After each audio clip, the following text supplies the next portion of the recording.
नमस्कार मंडळी, आपण ऐकता आहात रेडिओ विश्वास 90.8 कम्युनिटी रेडिओ. तुमचं जगणं, तुमचा आवाज. मंडळी, मी विश्वास देशपांडे. या सुखानो या कार्यक्रमामध्ये आपण सर्वांचं मनपूर्वक स्वागत करतो. मंडळी, आज मी तुमच्याशी बोलणार आहे ते लाख मोलाची गोष्ट असलेल्या सूर्यप्रकाशाबद्दल. मंडळी, आपल्याला आठवत असेल की मागच्या भागामध्ये आपण गुजरातमधल्या श्री हीरा रतन मानेक यांची माहिती घेतली, त्यांचं उदाहरण आपण पाहिलं होतं. मेकॅनिकल इंजिनियर म्हणून सेवानिवृत्त झाल्यानंतर त्यांनी सूर्यप्रकाशावर संशोधन केलं आणि त्यांना असं आढळून आलं की सूर्याकडे अगदी थोडा वेळ टक लावून पाहिल्यानंतर आपले शारीरिक मानसिक आजार घालवणं शक्य आहे. एवढंच नव्हे तर काही दिवसांच्या या सूर्योपासनेनं आपल्या शरीराला अन्नाची सुद्धा गरज लागत नाही. आणि आपलं हे संशोधन त्यांनी आधुनिक विज्ञानाच्या कसोटीवर सिद्ध करून दाखवलं आहे. त्यांनी केलेल्या प्रदीर्घ उपवासांची माहितीसुद्धा मी मागच्या भागात सांगितलेली होती.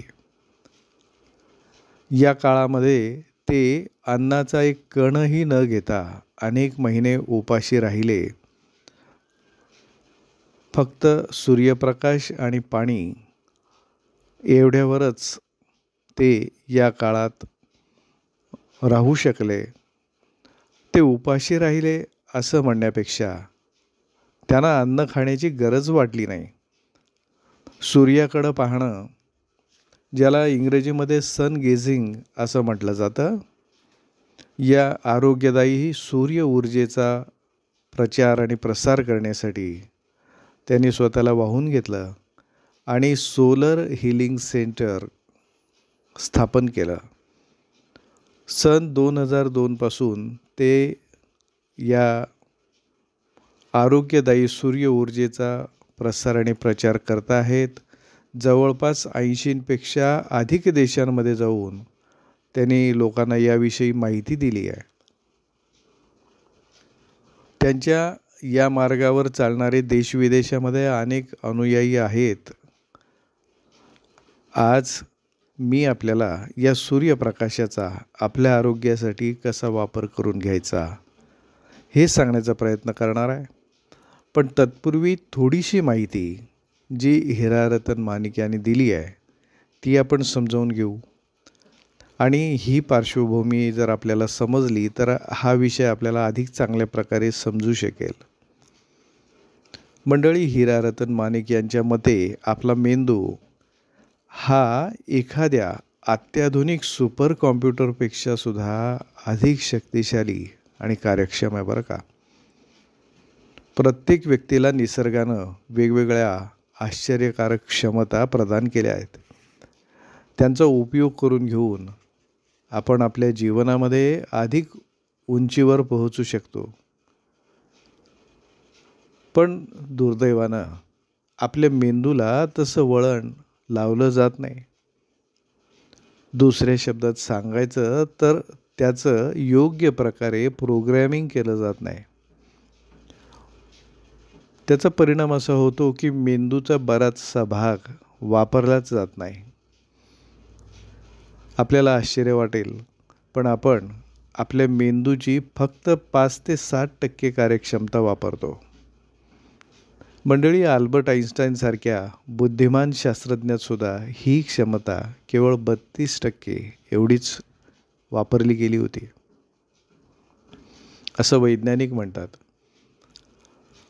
आपण सूर्याकडे पाहून ही मेंदूची कार्यक्षमता वाढवू शकतो असं हीरा रतन मानेक सांगतात.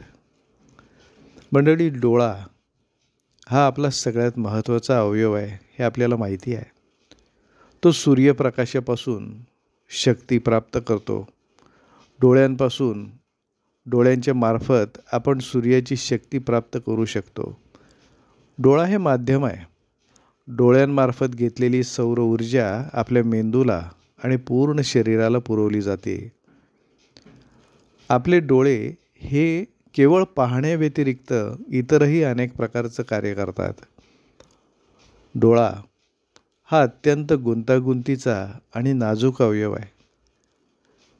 एखाद्या अत्याधुनिक विमानात जेवढे सूक्ष्म भाग असतात त्यापेक्षा अनेक पटींनी डोळा हा जास्त गुंतागुंतीच्या भागांनी बनलेला आहे असं आपल्याला आढळून येतं. मंडळी, आपल्याला जे इंद्रधनुष्य दिसतं ते आकाशात नसून आपल्या डोळ्यात असतं. ते आपण कधीही आणि कुठेही पाहू शकतो. पाणी असलेल्या एखाद्या ठिकाणी आपण गेलो आणि वर सूर्यप्रकाश जर असला तर आपल्याला ते बघता येतं. डोळ्यांमध्ये सूर्यप्रकाशाचे रंग सामावून घेण्याची आणि त्यांचं विश्लेषण करण्याची क्षमता आहे. एवढंच नाही तर डोळे हे एखाद्या काचेच्या खिडकीसारखे आहेत. आपल्या घरात काचेच्या खिडकीतून जसे सूर्यकिरण आत येतात, अगदी तसेच ते डोळ्यांच्या खिडकीमधून आपल्या मेंदूत आणि शरीरात प्रवेश करतात. डोळे ही आत्म्याकडे पाहण्याची सुद्धा खिडकी आहे बरं का. असे हे मौल्यवान डोळे, त्यांची काळजी तर घ्यायलाच हवी, म्हणजे ते आयुष्यभर आपल्याला साथ देतील. पण मंडळी, अलीकडं काही गोष्टी चुकीच्या पद्धतीनं सांगितल्या जातात. उदाहरणार्थ, सूर्याकडं पाहू नका, त्यामुळं डोळ्यांना इजा होईल. सूर्यप्रकाशात जाऊ नका, त्यामुळं कॅन्सर होईल.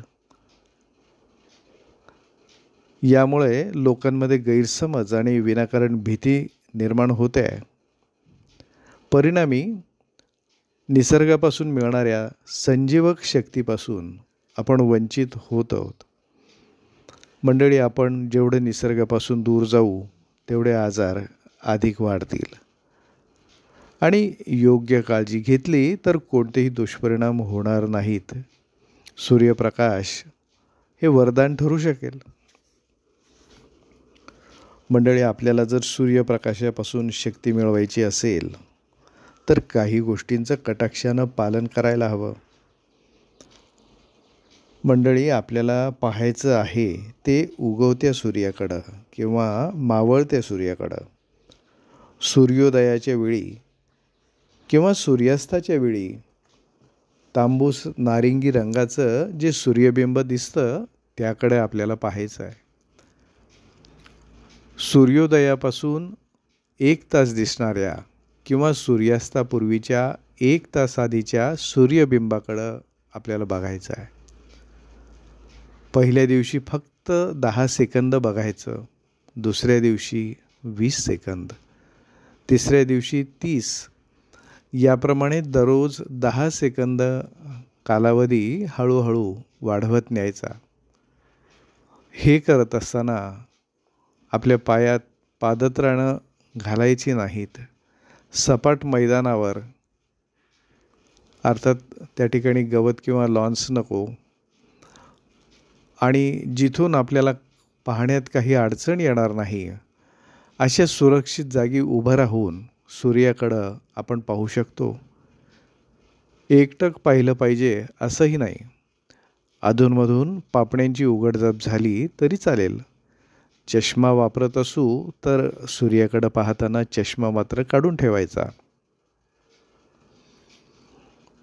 सूर्याकडं पाहून झालं की आपल्या हाताने 30 सेकंद डोळे झाकून घ्या. सावकाश डोळे उघडून दूरवर नजर टाका.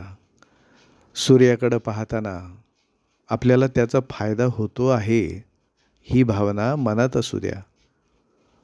दररोज 10 सेकंद याप्रमाणे कालावधी वाढवत नेल्यास 1 महिन्यात 5 मिनिट एवढा हा कालावधी होईल.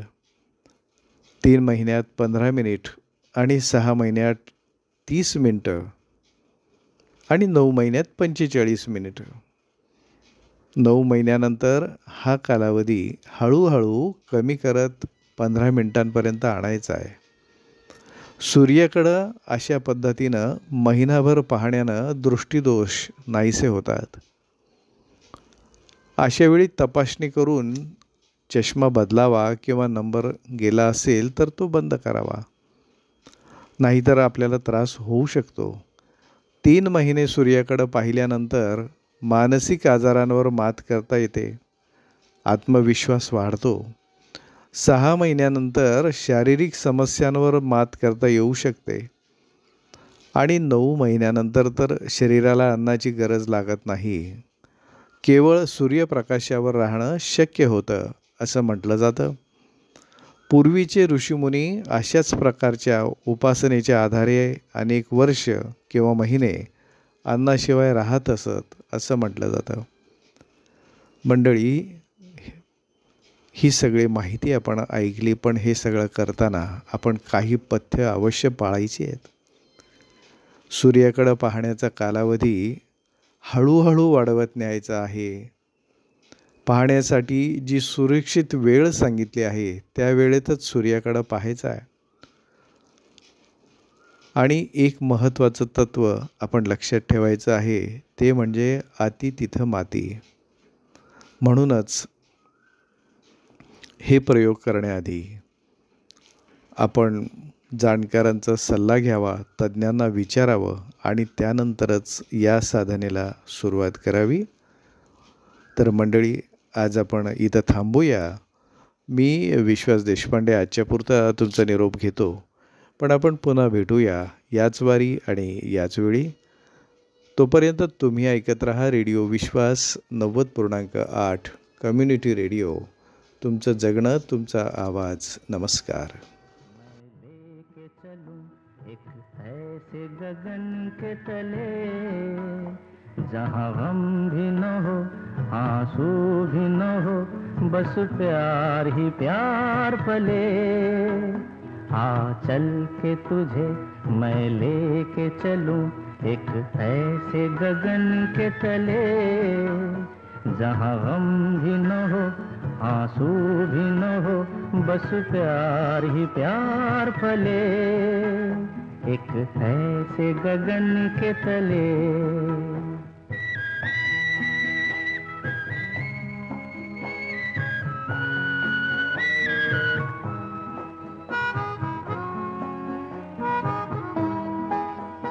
सूरज की पहली किरण से आशा का सवेरा जागे.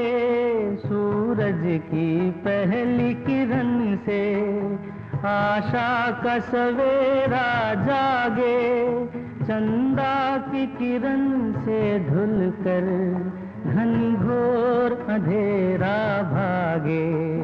चंदा की किरण से धुलकर घनघोर अंधेरा भागे. कभी धूप खिले, कभी छाँव मिले, लंबी सी डगर न खले.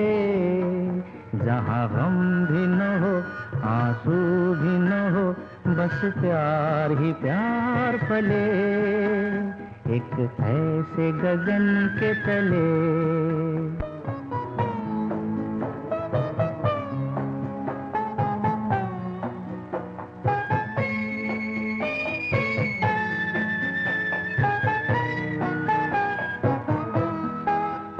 जहाँ दूर नजर दौड़ाए, आजाद गगन लहराए. जहाँ दूर नजर दौड़ाए, आजाद गगन लहराए. जहाँ रंग बिरंगे पंछी आशा का संदेशा लाए.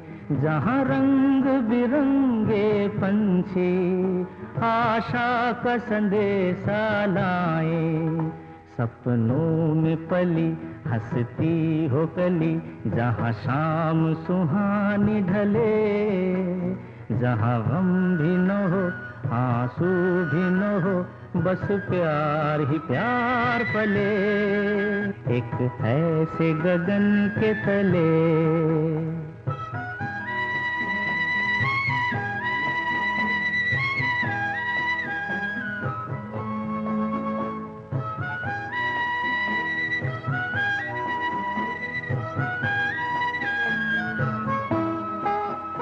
सपनों के ऐसे जहां में जहां प्यार ही प्यार खिला हो, हम जाके वहां खो जाएं, शिकवा न कोई गिला हो।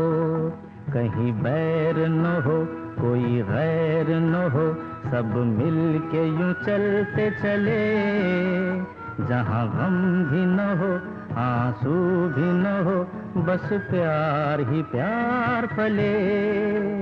आ चल के तुझे मैं लेके चलूं एक ऐसे गगन के तले, जहां गम भी न हो आंसू भी न हो, बस प्यार ही प्यार फले। एक ऐसे गगन के तले, एक ऐसे गगन के तले, एक ऐसे गगन के तले।